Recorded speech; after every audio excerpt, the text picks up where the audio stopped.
Hi YouTube, Michelle again.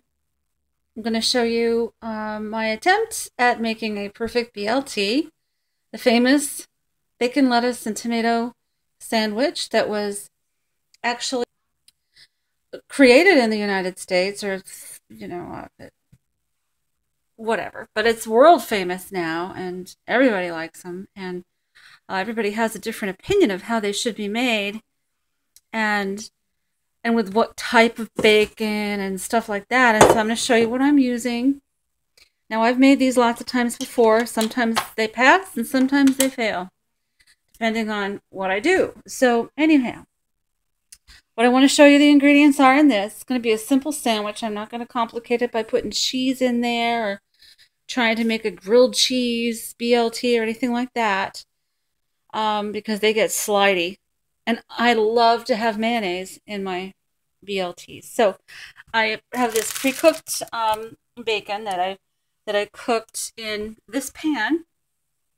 As you can see, I put it in the toaster oven, um, and all of the grease fell down, in between the creases of the foil, and you get a more well, I think you get a more evenly cooked and a flatter um, piece of bacon. Plus, you don't have all that splatter from frying it in a frying pan, which you know can be a pain. So anyway, and the type of bacon that I like to use is natural choice. I'm using this cherrywood smoked uncured. I don't like to use cured meats. So most bacons are cured with nitrates and nitrites. So I look for the bacon that is uncured. It doesn't have to be thick cut. You can just use a lot of it. You also have to have a nice ripe tomato. And I have here, I've sliced another ripe tomato up. Well, this is actually a couple of tomatoes. And some crispy lettuce, which this is iceberg. And I've washed it, and I put it in the refrigerator wrapped in paper towel, and that gets it really crisp. And some mayonnaise. Mayonnaise is essential in my BLT, so you have to have mayonnaise. And the brand I like to use is Hellmann's. No, I'm not affiliated with any of these brands I'm showing you. I'm just showing you what I'm using. Hellmann's is known west of the Mississippi as Best Foods brand. East of the Mississippi, it's Hellmann's. That's our favorite mayonnaise, and it's really delicious. And I'm using the olive oil. You can make your own too if you're really picky about mayonnaise. You can make your own mayonnaise, and that would be delicious. I've done that before. And I'm using a nice bread. It's Tuscan Pan whole wheat. So I wanted to show you the bread that I'm using, which is the Tuscan Pan whole wheat. And this is Jessica's Brick Oven. I don't know if you have that brand. You may or may not. Who knows? But just use whatever you like. Some people like to use a regular white bread, or just a regular whole wheat or rye or whatever you like. But I'm using this, and I'm going to toast it.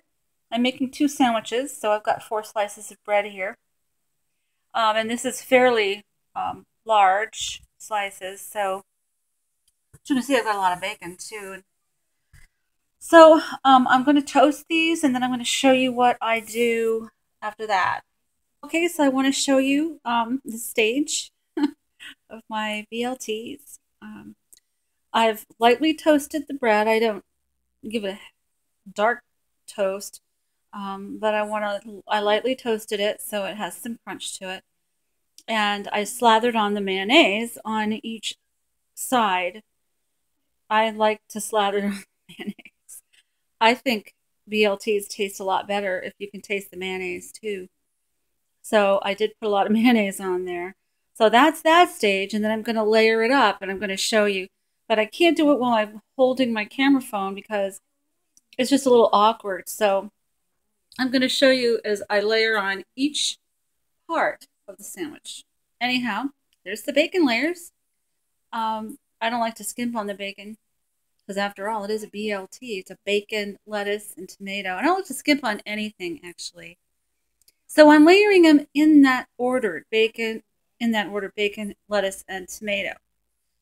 And I might put another layer of lettuce on top of the tomato. I'm not sure, but I'll show you. Okay, so there's the lettuce layer. As I said, I don't like to skimp on anything. And I am using um, iceberg lettuce because it has a nice crunch. You could use whatever kind of lettuce you like. I've tried others, and I have less luck with things like romaine or you know red leaf or green leaf or whatever because they're kind of lightweight and they don't have a lot of crunch. And for some reason, I like BLTs to have crunch. So this is the lettuce layer. Okay, so there's the tomato layer. Like I said, I don't like to skim. Um, and I did kind of put a little more tomato. Actually, they both have about the same. Slice up the one that was sitting there. So I might put lettuce on the top of these because I want to minimize the sogginess factor that happens if your sandwich is sitting for a while. And one of these is for my husband for his lunch tomorrow. And that's another good reason to toast the bread if you're gonna store a sandwich like this. I think anyway. Um, if you're gonna store it at all, toasted bread goes soggy a lot slower than untoasted bread. So anyhow, I'm gonna put another layer of lettuce. Not gonna be too thick, and then I'll show you the completed sandwiches, and you can tell me what you think if you want to. Thank you. This is what it looks like, whole, and I'll slice it so you can see what it looks like sliced. And this is what it looks like sliced. I think it looks pretty good. Kind of dagwoody though. I don't know if I can get my mouth around that. But what do you think? Pass or fail? Let me know if you want to. Thanks for watching.